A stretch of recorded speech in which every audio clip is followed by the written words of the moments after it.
સ્વાગત છે મિત્રો આપ સૌનું ભક્તિ સંધ્યા ચેનલમાં।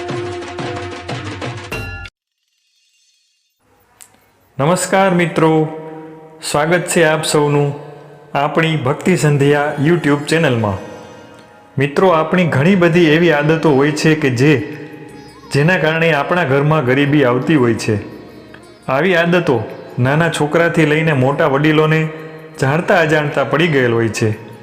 તો ખાસ આ વિડીયોમાં અમે આપને 15 એવી આદતો જણાવીશું કે જે વાસ્તુશાસ્ત્ર મુજબ તમને દિવસે ને દિવસે ગરીબ બનાવે છે। તે આદતો ખરેખર તમારે છોડી દેવી જોઈએ।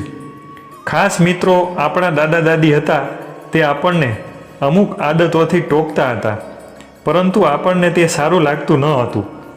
પણ જો આપણે વાસ્તુ મુજબ જોવા જઈએ તો આવી આદતો આપણા પરિવાર માટે ખૂબ જ ખરાબ દિવસો લાવી શકે છે। તો મિત્રો, આ વિડીયોમાં અમે તમને જણાવીશું એવી આદતો જો આપણી હશે તો તે આદતોથી આજથી સુધારી લેજો। અને મિત્રો, આ વિડીયો દરેક ભાઈઓને તથા બહેનોને માટે ખૂબ જ ઉપયોગી બનશે, તો ખાસ આ વિડીયોને અંત સુધી જરૂરથી નિહાળજો। તો મિત્રો, શરૂઆત કરતાં પહેલાં એકવાર વિડીયોને લાઈક અને કોમેન્ટ બોક્સમાં જય લક્ષ્મી માં જરૂરથી લખી નાખજો, જેથી માં લક્ષ્મી માતાજીની કૃપા આપ સૌના પરિવાર પર બની રહે। નંબર 1, મિત્રો, ઘણા લોકો પલંગ પર બેસીને નાસ્તો કરતા હોય છે અથવા તો જમતા હોય છે। આ આદતના કારણે ઘરમાં લક્ષ્મીજીનો વાસ થતો નથી, તેમજ ઘર દિવસે ને દિવસે ગરીબ થતું જાય છે, જેથી ભોજન અને નાસ્તો હંમેશા નીચે બેસીને જ કરવો જોઈએ। સૂવાની જગ્યા પર ક્યારેય પણ નાસ્તો ન કરવો જોઈએ। નંબર 2, ઘણા લોકો ખાટલા પર અથવા તો ખુરશી પર બેઠા બેઠા પગ હલાવતા હોય છે, તો તે આદતને પણ વાસ્તુ મુજબ શુભ માનવામાં આવતી નથી।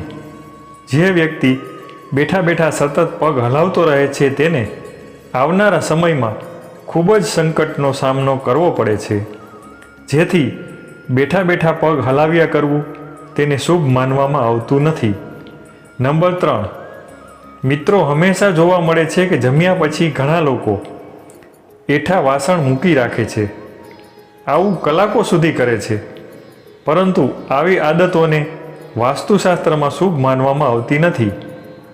જે ઘરમાં મોડે સુધી વાસણો પડ્યા રહે છે અથવા તો રસોડામાં વાસણ પડ્યા રહે છે, તો તે ઘરમાં ધન ધાન્યનો અભાવ થાય છે, તેમજ ગરીબી આવવા લાગે છે, તેમજ સમગ્ર પરિવાર પર રાહુ કેતુની પણ ખરાબ અસર જોવા મળે છે। હંમેશા જોવામાં આવે છે કે જમ્યા પછી લોકો હાથ થાળીમાં ધોવે છે, પરંતુ થાળીમાં હાથ ધોવાથી આપણું નસીબ નબળું થાય છે। વાસણમાં હાથ ધોવાથી આર્થિક સ્થિતિ નબળી પડે છે, જેના કારણે તમારું સ્વાસ્થ્ય પણ બગડવા લાગે છે, જેથી હંમેશા જમ્યા પછી તમારે હાથ થાળીમાં ના ધોવા જોઈએ। આ આદતને શાસ્ત્ર મુજબ સારી માનવામાં આવતી નથી। નંબર 5, ઘણા લોકો બપોરે સૂવે તો સાંજ સુધી સૂતા જ રહે છે। આવું કરવાથી તમારું શરીર તેમજ તમારું ભાગ્ય નબળું પડે છે, તેમજ તમારું સ્વાસ્થ્ય પણ નબળું પડે છે। હંમેશા બપોરે સૂવાની આદત હોય તો માત્ર 1 જ કલાક સૂવું જોઈએ। રાત સુધી અથવા તો સાંજ સુધી સૂનારા વ્યક્તિનું જીવન પણ ઓછું હોય છે।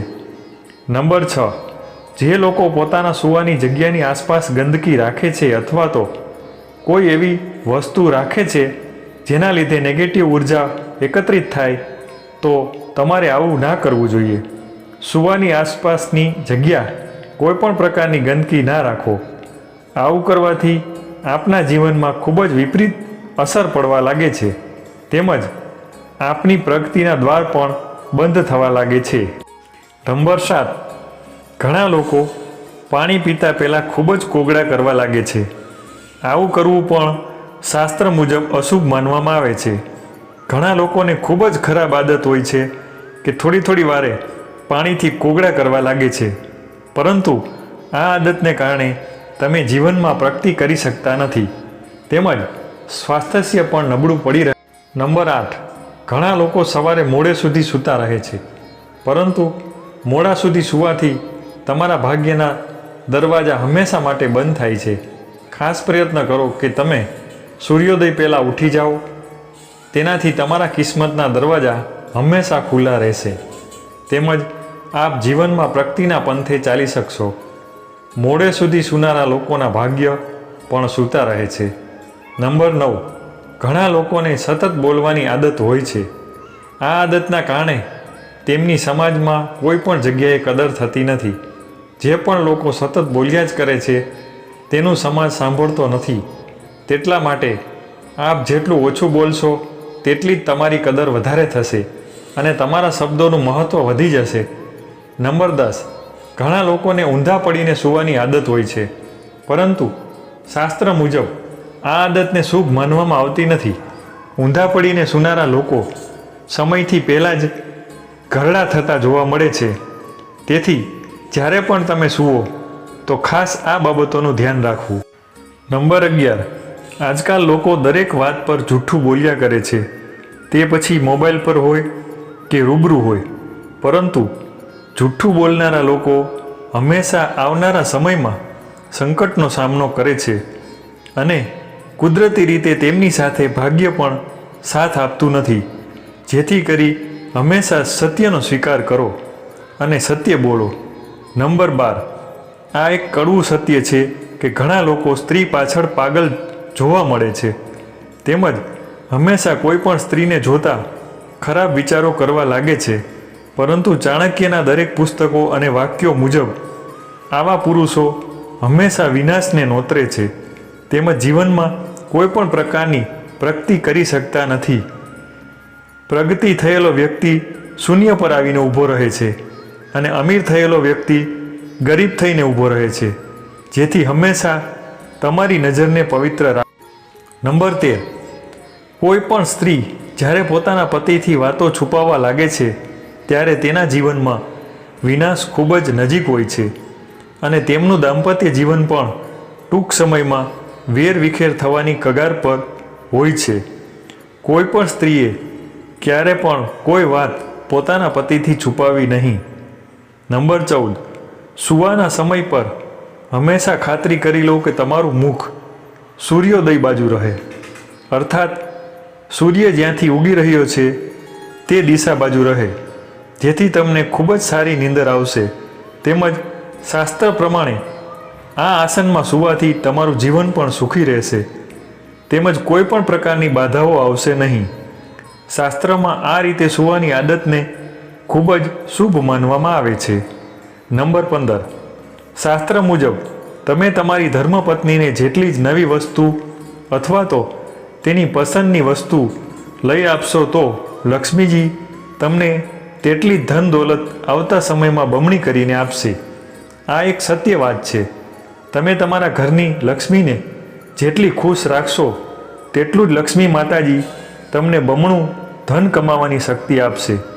તેથી ઘરની સ્ત્રીને ક્યારેય પણ નારાજ કરવી નહીં, તેમજ તેની પસંદગીની વસ્તુઓ તેમને આપવાની પૂરતી કોશિશ કરવી. મિત્રો, આ માહિતી આપને પસંદ આવી હોય તો એકવાર વિડીયોને લાઈક કરી અને કોમેન્ટ બોક્સમાં જય લક્ષ્મીમાં જરૂરથી લખી નાખજો, જેથી લક્ષ્મી માતાજીની કૃપા આપ સૌના પરિવાર પર બની રહે. અને મિત્રો, આપણી ચેનલ પર આવા જ સરસ મજાના બાકીના પણ વિડીયો આપવામાં આવ્યા છે, તો ખાસ એકવાર ચેનલ પર જઈને બાકીના વિડીયો પણ નિહાળવા વિનંતી છે. ફરીથી મળીશું મિત્રો નવા વિડીયો સાથે. વિડીયોને અંત સુધી જોવા બદલ આપ સૌનો ખૂબ ખૂબ આભાર. ધન્યવાદ. જય માતાજી. જય શ્રી કૃષ્ણ.